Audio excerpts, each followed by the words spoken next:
This is an ABP Live Podcast. Hi guys, you're listening to Cracking Conversations, a podcast with ABP Live Podcasts where we talk to a lot of creative minds and interesting people and crack some meaningful conversations.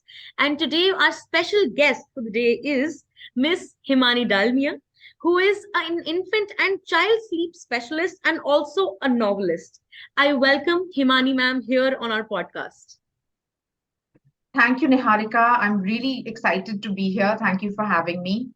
How are you doing, ma'am? Oh, I'm doing well. Just excited about the launch of the new book Right. and looking forward to talking about it. Definitely. So, ma'am, while I was reading about you and your work, I was really intrigued and I really wanted to know that what exactly is an infant and child sleep specialist and how do you work around this entire profession? Great question. Because I think the first response that anyone has is, why do you need to talk about a child sleeping or a baby sleeping? I mean, isn't that Right. just such a natural process and doesn't it just happen? Right. You'll be surprised to know that baby sleep is actually a multi-billion-dollar industry Wow. in most parts of the world, specifically in Okay. the West. And the reason for this is that, babies don't sleep like adults. So I'm sure you've Okay. seen these, either parents, young parents around you, or if, any of our listeners are young parents themselves, or, just even in the media, you sort of see these jokes about how sleep deprived young parents are. And, Right. like Right. when the baby arrives, like you're not going to sleep. And this is true because babies don't sleep the way adults do. They wake several times at night, they need to take naps. And very often, parents are very prepared about the birth, about breastfeeding, about, They've various read things all the about how books to and they've done introduce all their solids. research. Absolutely. They've done their childbirth classes and everything. But then when the baby arrives, they suddenly realize that a newborn baby who should be sleeping 18 hours in the day, which Right. means, out of 24 hours, the Wow. main thing the baby is doing is Pretty sleeping much 18 sleeping. hours. Yeah. And that is something no one has talked to them about at all, and they don't know anything about it. And Right. the baby does not sleep. Like the baby wakes up every hour or doesn't sleep until 3 or 4 in the morning, or, wants to feed constantly while sleeping, wakes up the Right. moment you put the baby down, right? Right. Now, much of this is absolutely normal. And I must say that, when I advise parents on baby sleep, I don't actually follow what the Western multi-billion-dollar Hmm. industry propagates, which is a sort of outdated form of sleep training, which even in the West is now changing. Okay. I advise according to biological norms, which means understanding what is biologically normal for our babies. Right. So, Right. step one is actually explaining to a parent what is normal, like what is Hmm. something to worry about versus not, Because right? at the point they are newbies, they are not even aware. Because right until this point in our conversation, in my entire Yeah, life, I had never known the fact that a newborn baby sleeps yeah, for 18 hours a day. I had no clue yes, about it. yes, So I can absolutely. totally understand that how parents come absolutely clueless to you that what can we do about their child's sleep. Absolutely. And I'll tell you one more thing. We imagine that one more sort of thing that'll surprise you. What we imagine that, a baby will just when he or she is tired, he'll just fall asleep. But Right. that also doesn't happen because Okay. babies, when they're tired, they actually keep going like little energizer bunnies until they get overtired. And Okay. then when they're overtired, their body produces a stress hormone called cortisol, which is Okay. kind of like the body serving them a cup of coffee so that they get a little Oh, energy boost. right. And then Right. that little cup of coffee keeps them awake and makes them more overtired. And then there's crying and there's restlessness and they can't Restlessness. Right. sleep. And when they fall asleep, they wake up because that cortisol is Mhm. waking them up. So, as you can see, this idea that the baby will fall asleep when tired is also a myth. The baby doesn't fall Right. asleep. Right. So we need to know as parents, how long can my baby be awake before she gets overtired? How do I Right. help her fall asleep? right? So just the way, we now, maybe a few decades ago, we didn't consult anyone for nutrition, for fitness, for Right. even mental health, right, or psychology, but there are now specialists for each one of these areas. There are specialists in the area of baby sleep as well. Right. Very, very nascent in India.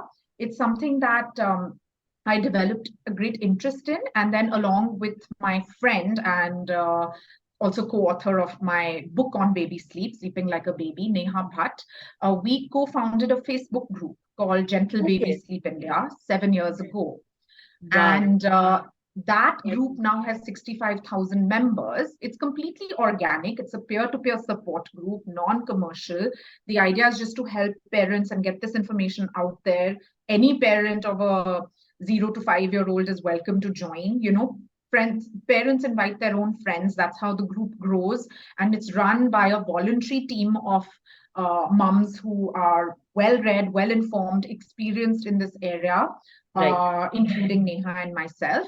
So that's really where the journey began. And as you can see by the fact that there are 65,000 members and hundreds more joining every day, just to discuss this niche area of baby sleep, there is a need.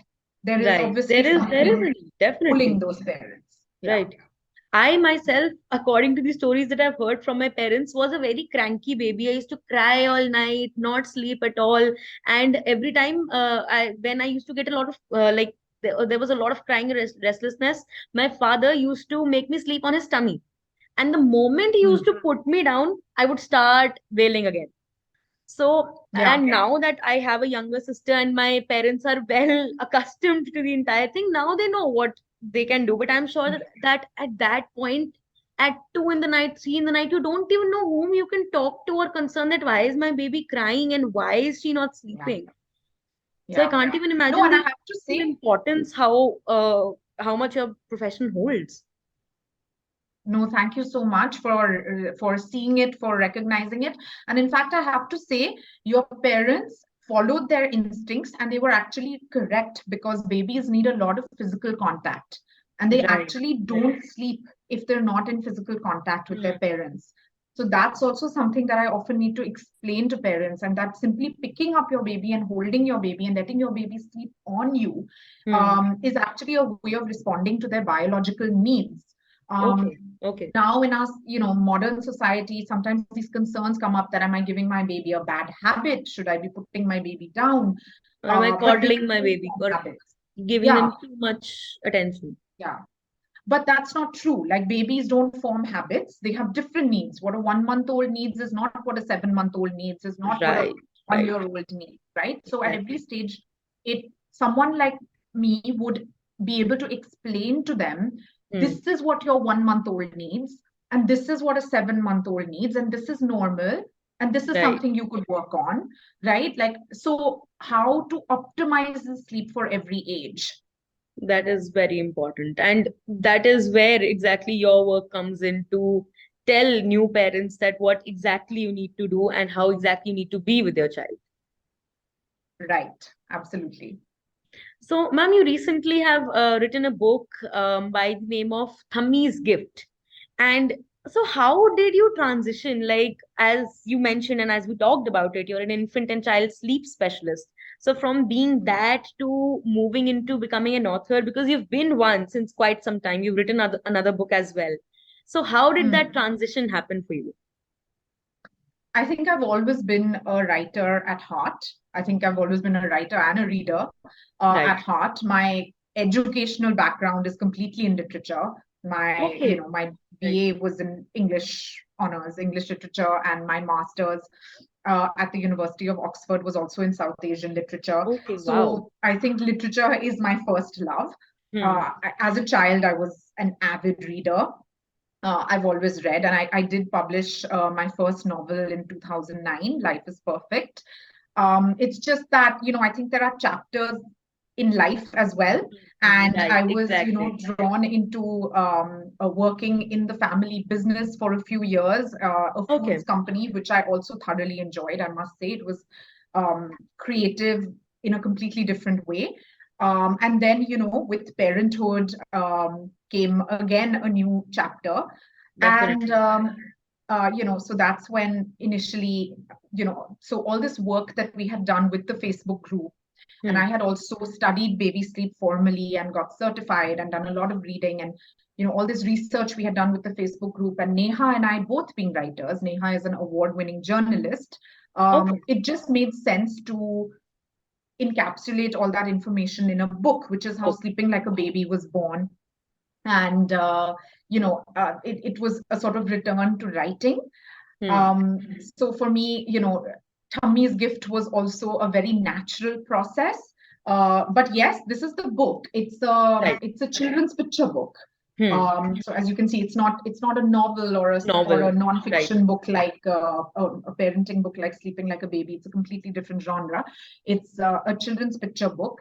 But I think that it's just a combination of my love for literature and also my passion for reading to children after I became a parent and I Hmm. discovered the joys and benefits of reading to your baby almost like, I mean, from the day they're born, in fact, from when they're in the womb, and Right. building that Right. Right. reading Right. culture and that love for books. It's something that Hmm. I experienced firsthand.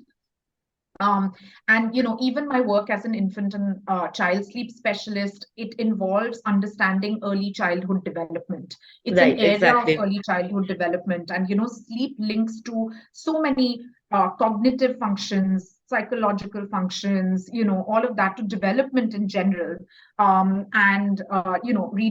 Early reading is also a part of that. Even when I talk about sleep, I do workshops on bedtime reading, how to build Right. bedtime It reading. is. It is. Which is It very does become a powerful. very important part of, in general, early childhood. Absolutely. Even in our book, Neha and I have a chapter on bedtime reading where we talk Right. about how to build it in, and we have book lists and suggestions and do's and don'ts and all of that in it as well. So for me, these things are very organic and Hmm. overlapping. It comes naturally But too.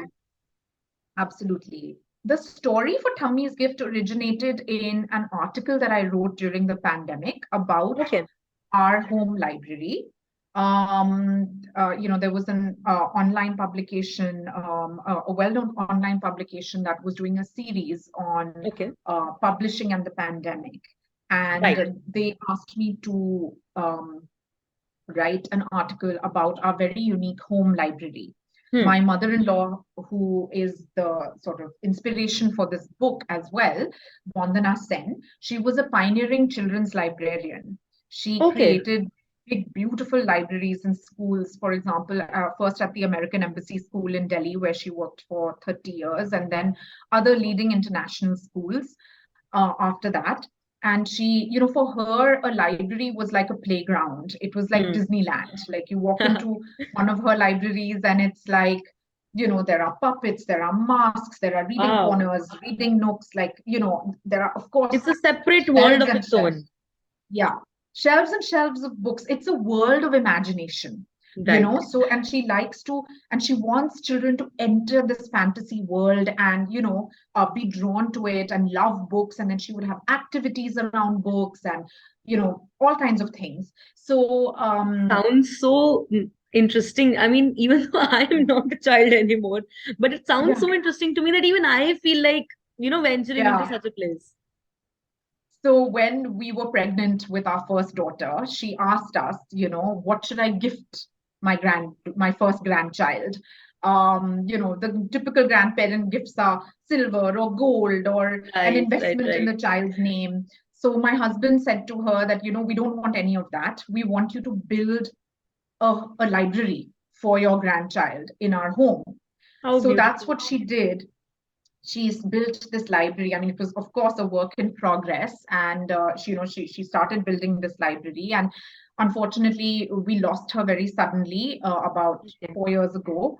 Hmm. So the library was incomplete, but still, it was still it was incomplete, but it was still large and substantial. And during the pandemic, it really stood us in good stead. We found ourselves reading morning, noon, and night. I mean, yes, we did everything else. We did all the baking, all the sensory activities, all the, Right, right. everything that parents, so parents were We're pulling out doing every trick from the hat, for their to kids. We keep were their doing all children of that. occupied and keeping them Yeah. away from the outsides and everything. Absolutely. But the library for us was a godsend. So I Hmm. wrote this article about the library, home library, and the role it had played during the pandemic. And I was pleasantly surprised that it seemed to hit a chord with a lot of families um, that love to read and that Right. see the power of reading Reading with and books children. in general. Right, exactly. Yeah. So then from there, I just had this idea of doing a picture book about this. And I mean, that's where the book starts out from, but there's a magical Hmm. twist, and it kind of takes off from there in a different direction. And it's illustrated by Priya Kurian, who is just a master of her craft. When I Right. thought of this book, Hmm. because, we do read a lot, I've seen her work, and I very much had her in mind as an illustrator, and I was so happy that she agreed to do it. Right. She had known my mother-in-law, so she was Okay. also, Hmm. passionate about the project, and she has done an amazing job of not only capturing her essence, but also just, I think taking making the reader words come on. alive because for Absolutely. children, like images are the most scintillating thing ever because when they see it, they relate to it on a different level than when they hear it, I'm sure. Absolutely. And in fact, even now, like when children read it or even when parents read it, they say, wow, I mean, the illustrations are so amazing. The world that's created is so amazing, right? Right. And that's the thing. I mean, I, as a writer, I'm actually honored when they say that. Like, I don't even mind that nobody, like, I mean, not nobody, but like that people are valuing, because for me, I've created the story, but the Exactly. world has to be created from there, right? So it's a Mm. combined vision of Yes. Priya's and mine, which That has has come created to this life and that world. has brought Thammi's gift as Yeah. a gift for a lot of people. I hope so. I hope Yes, so. definitely. So that's how Thammi's Gift came to be. And it's a celebration of reading and libraries and librarians. But it's also just a fun, magical story Right. for children. And it also deals with some difficult themes like losing a grandparent, Right. which, whether we like it or not, as It is a parents, part it's a of life. reality. It's a Right. part of life. Our child has either already faced it or will face it. And it's something that I've tried to deal with in a very uh, with a light touch and with a sort of a delicate, joyful, Right. loving way. Right. And so far, I think children have responded really well to it, and it's touched their hearts, which is what I wanted. So difficult themes Definitely. like losing a grandparent or starting school, which actually These are again is such something we make very events that big every events. child pretty much has to go through. Yeah. So So this story that's is what the about book is little around. Devika, I think, Yeah. who has certain fears and is reluctant to start going to school. So Yeah. how does it unfold? Like, would you like to tell us a little about the story? Yeah. Well, without any Revealing a spoilers, lot. and revealing the whole story. But yeah, that's Right. that's how it starts. It starts with Devika having this library at home, which her tummy has built, and how, her tummy reads to her all the time, from her birth, and the rest of her family does as well. But Right. then tummy becomes a star Hmm. or passes away when she's 2.5 years old. Okay. And then the rest of the family carries on the tradition of reading, and carries on the home library. But then when she's a little older, it's time for her to start school. And she is experiencing a lot of anxiety around it. Okay. And as part of her, during this period that she's experiencing anxiety, she is paid a visit by her tummy, who had Hmm. become a star, Right. who spends time with her and takes her on this magical adventure, Okay. to the moon. And I mean, all kinds of things happen there. And through that experience, it's a healing process for Devika, and she gathers a lot of strength and courage from that bond with her tummy, from the things that her tummy says to her, but also from books. And so she kind of gains the strength to manage that transition Right. into starting school. Hmm. So I think it's something that children will be able to relate to, which will touch a Very much chord so. with them Very much so. and Right. possibly give them strength as well. Definitely. So, as you mentioned earlier, also, and as I think we also gauged through the description that you gave of the book deals with a very important thing, that is loss, which I think a lot of us also went through during the pandemic. In fact, when you mentioned the pandemic, I thought that probably one of the striking features for you would have been the fact that a lot of people were going through a loss, and especially with elder people in the Yeah, family. So, yeah. how does just not just Thammi's gift, or in general also, how does a little child sort of, deal with the fact that now a person who was very dear to them is not in their life anymore? Yeah, yeah. Children are extremely resilient, and much more resilient, much more adaptable than us as Right. adults. And of course, they feel the grief, they feel the Hmm. loss, Hmm. um, but they tend to take things in their stride much more, Right. and so I mean we lost Thammi before the pandemic, and Devika Hmm. was 2.5, but and we were extremely concerned about how to break the news to her, what would she understand from it, Right. and but she amazed us. Of course she was confused, she didn't understand, she was 2.5 years old, so we had to create this Too young a metaphor of child to how, actually understand yeah, the like where has entirety her of the tummy pandemic. gone. Yeah, Right. so we had to create this imagery and this visual thing and this metaphor around her becoming a star, and how she's watching over her from Hmm. above. And she missed her. She did say, I miss Tummy, or I want to be with Tummy, or can we go to Tummy? She would say that. But she also accepted what we had said very easily.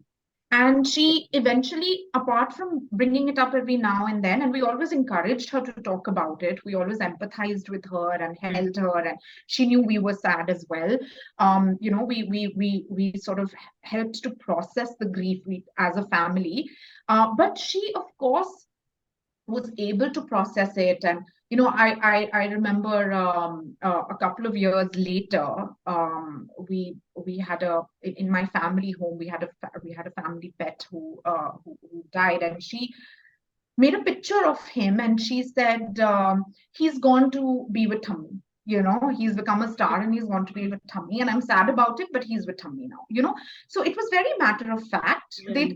And She even she when I'm reading understood it the at that point, and she sort of related to it years later as well. yes, and even when I read the book these days with children, like when with younger children, they don't even bat an eyelid at it. Hmm. They for them, life and death and all of these things are equal. Right. Magic is also real for Hmm. them. So they accept things very easily. And when I read to slightly older children, like 7-year-olds, for example, what I find amazing is how they talk about the losses in their lives. Like they talk about, my so and so passed away, or my so and so became a star, or even transitions. Like when we talk about starting school, they talk about starting at a new school, or shifting home, shifting to a different Right. country. What are the Hmm. transitions they've been through? And it actually comes pouring out. So Hmm. it becomes this conversation starter, like where Started, children are actually definitely. getting encouraged to share their feelings and Right, speak up right. about what they're feeling. It becomes a platform where they can share the kind of things that probably they're going through, but they don't get probably an outlet to sort of vent it out or talk about it. Absolutely. Absolutely. Yeah. I think that's a great thing, because after all, we all need an outlet. We all need to talk about. And as you said that Devika, your daughter, she also used to mention Hmm. Thamis, that how she is not there and how she does miss her. But I'm sure that with and through your book, they will get something that, okay, so this happened with me, but this also happened with someone else. So that Hmm. relatability factor really grows onto them. Yeah. Yeah. Yeah. So as we Absolutely. also talk, you also mentioned that the book talks about certain transitions in life. So Hmm. how does Devika transition, and how do you think that it'll help maybe a child who is listening to this story? How do you think that it will help her or him into transitioning? Because we have seen this constant thing around us that almost every second, third child is crying when they are leaving their parents and moving on to the gate of the school. So Hmm. how does that transition happen for children? Like, how did you understand it through your book? Yeah, And yeah, like, how yeah, can we yeah, sort of talk about yeah. it? Right. So I think that there are 2 points here. One is that I think it's very important with children for us to acknowledge their feelings and to Hmm. validate their feelings. I think for us to try to wave them off or try to distract the child or try to say that, oh, it's nothing, it's no big deal, and what, there's nothing to cry about here, or any of that, or to say that, oh God, there's something wrong with my child because my child is going through this, Right. is not productive. Right way to proceed with it, I'd say. Yeah, it's not it's Right. not it's not healthy. I think it's really important to empathize with our child, to Hmm. validate their feelings, to acknowledge their feelings, help them to label their feelings. What are they Right. feeling, because they have these big emotions and they don't understand them. Right. So I think that we have to help them to understand what they're feeling. What They're exactly they are feeling feeling. fear, they're Hmm. feeling anxious, they don't want to start at a new school, right? And that's okay, that's Hmm. normal. It's something everyone goes through, Even we right? as That adults doesn't. also, we face it when we move from one Absolutely. phase of life to the other. There is anxiety, there is fear, and there is even reluctance a lot of times. So Yeah. let alone a child who has no idea where he or she is going, so there is bound to be some amount of fear and reluctance as well. Absolutely. So I think the first step was really that I wanted the child to feel seen and to Right. feel acknowledged, that Hmm. somebody understands what they're going through. And when they're reading it with their parent, the implication is that the parent understands what they're Hmm. going through, right? Hmm. The second thing is, and that's a subtle point, I don't know if people will notice, Devika is actually starting at her new school at the age of 5 years. Hmm. So she's at an older age, right? Right. Right. So very often, children are starting big school, a new school at age 2 or age 3. Now, actually, in our family, we took a categorical decision to not do that. And we Okay. kept them at a progressive preschool, Hmm. a very intimate, very progressive preschool in Delhi, up till KG. So they did like Okay. preschool, nursery, and KG there. It was a very Okay. emotionally safe environment, Hmm. and we've actually shifted them to big school only at the age of 5. And the thing is that at the age of 5, you actually are older and you have the internal resources and emotional regulation to be able to handle this transition. So, Right. one Right. of the reasons that actually, so otherwise, I actually feel at a younger age, the separation from the parent needs to be Hmm. extremely gradual, and Right. schools need to support that. It That is can't be something. immediate because then the child will also have a blow that where is my mother or where is my father? It's quite traumatic, in fact, Right. that abrupt separation and a child being left crying in school. And there's this idea that after 2 or 3 days the child will stop crying, but that does not happen. Sometimes Hmm. the child continues crying for weeks or months. And even if it does happen with that the child stops crying, they often internalize that stress and trauma, which is Right. also not good for them. Right. So I would actually support, schools encouraging parents to remain with the child until the child is completely settled, feels safe, forms a secure attachment with her teacher, Right. Right. right? Right. And is happy to separate without any tears, Hmm. which is something that we did with both of our children. And they started big school. Well, my younger one is yet to start, but we've done the same thing with her. With my older one, that they started at an age where they were ready to Ready. separate Right. from us Hmm. more easily, And have which is a why in the separate book. life of their own for at least a couple of Yeah, hours. yeah, and that separation is a little bit easier, which is Right. why Devika does experience anxiety. But Hmm. I mean, she's 5 years old, right? So she experiences anxiety, but it's not the same kind of anxiety that a 2 or 3 year old would experience, where the Definitely. parent would not be able to leave the child Hmm. just at the gate, right? But Right. for me, so that was a subtle point that I wanted to also make, that delay it and wait for your Hmm. child to be ready. There will still be anxiety, but your child will be able to process it better at an Right, older age. definitely. Hmm. Right. And plus, they would also have certain attractions because people think that maybe, seeing a couple of toys or maybe other children, that would be reason enough for a child to sort of settle into a preschool or maybe a big school as well. But I think for Yeah. an elder child, a 5 year or a 6 year old, those attractions are more scintillating than probably any other reason to maybe be apart from their parents. Yeah, I mean, yeah, they need a variety of stimulation that they do. The separation is still hard, but Definitely. once they're settled and once they're in that space, as long as, again, it depends if the space, like the school should also be gentle and like a good school, right? So, Right. and the definition of that is also changing, which is a whole other discussion. But Exactly. so as long as the school is welcoming and gentle and child led and progressive, and the child is happy there, the separation is pretty seamless, and they enjoy going to school after Right. that. Yeah. Something that I noticed while during our conversation was how seamless was your transition from Thammi's gift to the fact that you started talking about your own daughter.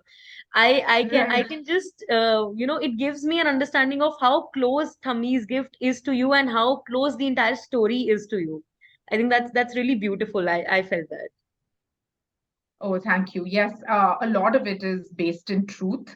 Of course, as I said, there is this whole magical element and this Hmm. fantasy element in the story.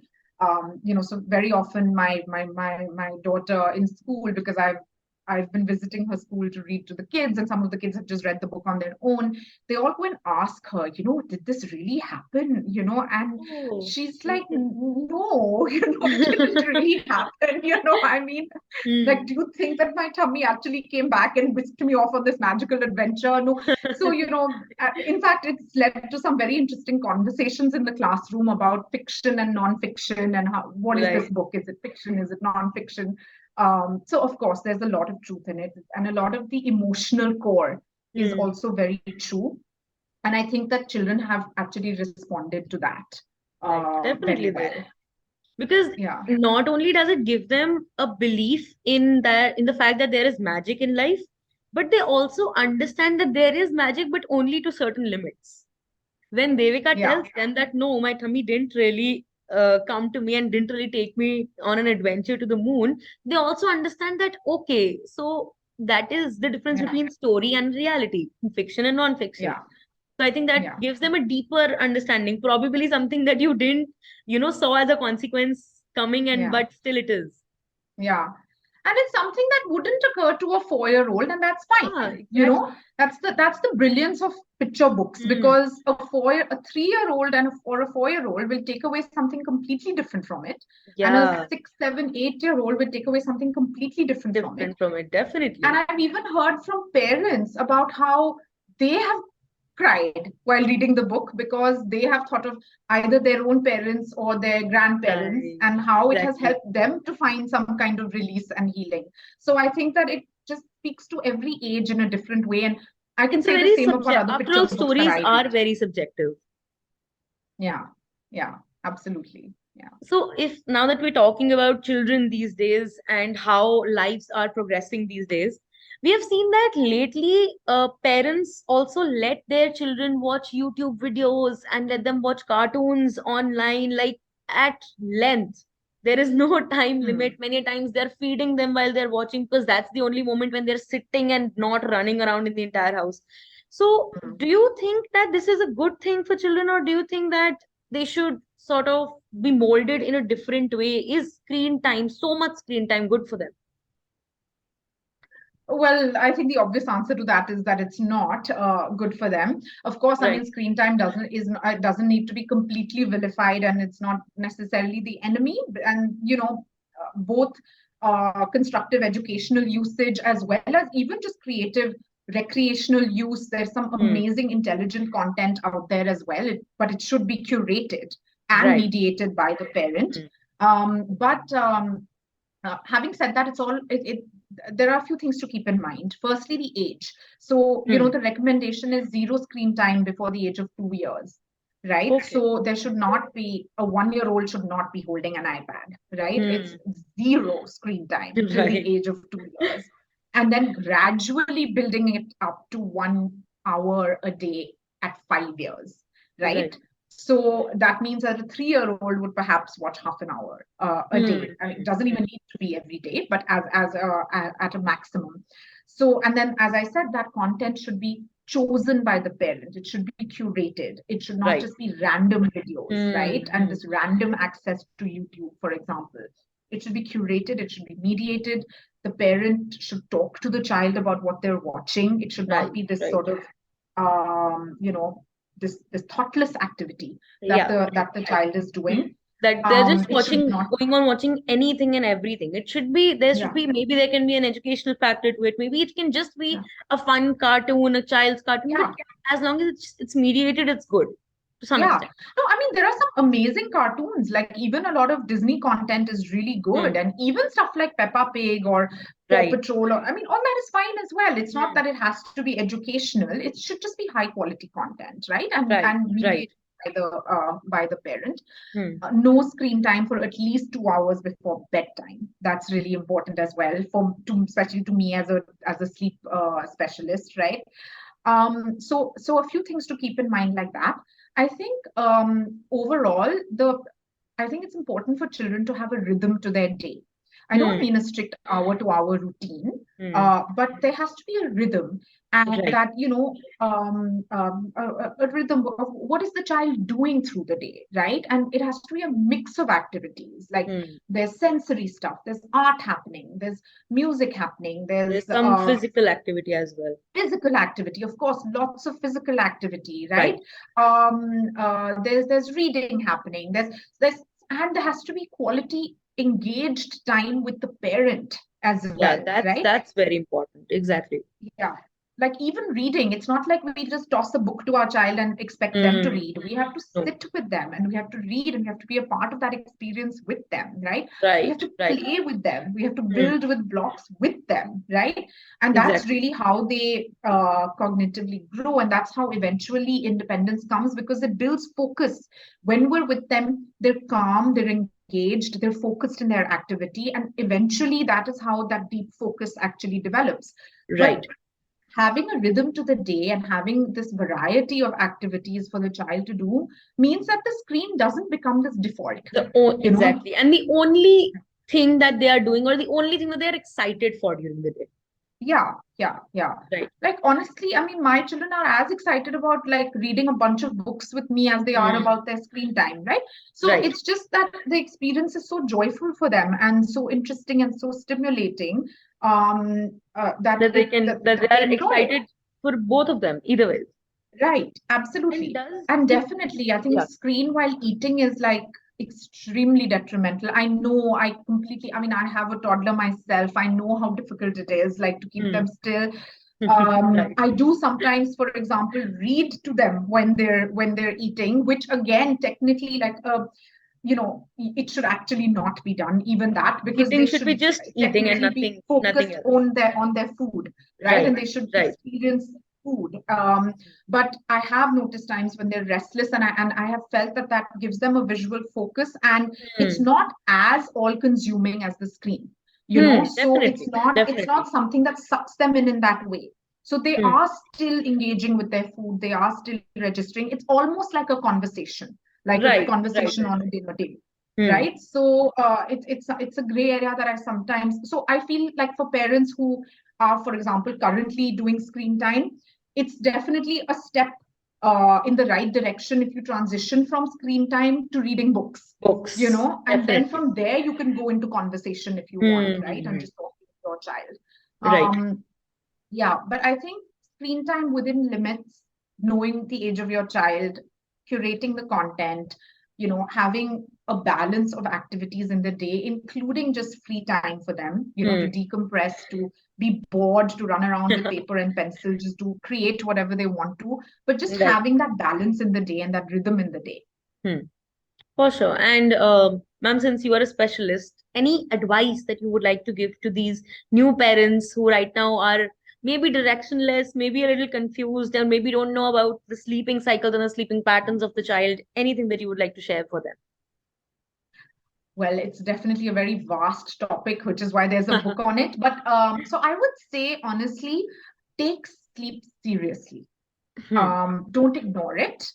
It's very important. Sleep is Right. extremely important. Growth, immunity, brain development, a lot of it happens during sleep. Even your child's feeding or behavior is impacted by their sleep. Right. And know that you need to take it seriously and inform yourself, Hmm. educate yourself. There are myths around us in society, and there's also misinformation on the internet. For Yes. example, that sleep training that I was telling you about, right? Hmm. So just try to find the right information. Just like with food, you to know what's truly healthy, you need to do a little Right. bit of research, right? Research. So Definitely. do a little reading, do a little research, talk to people, try to get the right information, because sleep is an art and a science. So it Right. is something that we need to inform ourselves about, Hmm. and then we can follow our instincts, Right. right? And It then also it's an comes art. naturally because after all, we are humans. Yeah, And there is a yeah, tendency to take rest, there is a tendency to sleep. yeah. And we have parenting instincts. It's just Hmm. that our parenting instincts have been drowned out by various things in modern society. But as long as we orient ourselves, we get the right information after that, and if we try to tune out the noise of society, our instincts will actually tell us what to do. Right. Right. So I think it's important to tune into that. And I think it'll be great for all the parents out there, especially the new parents, to definitely go through your book, Sleeping Like a Baby, because it'll definitely help them out. And as for their children, I'm sure that they will enjoy Thammi's gift as well. So both of your books would be very I useful for hope them. so. I am sure because I have gone through it and I really liked it.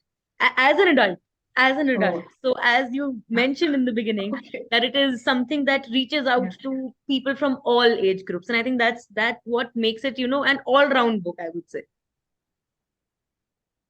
Right, right, right, right. So thank you so Great. much, Thank you so much, Miss Niharika. Himani, for joining me today and for having this beautiful conversation, because these are some things that, kind of get left behind in the entire chaos of building a childhood for your child. And even though they're very important, and we don't understand the kind of things that a child might be going through tough transitions or through tough phases in their lives, but it's really important that we keep on having such conversations and sharing it with people around us so that they can understand what their child is going through. No, it's been a pleasure for me as well, talking about my favorite subjects. So it's really lovely to, and you asked some really incisive questions, Niharika. I Thank really you. enjoyed the conversation. Same here, Yeah, same here. I really enjoyed it too. Thank you so much for joining us today, ma'am. great. Thank you. Bye. Bye bye. Thank you.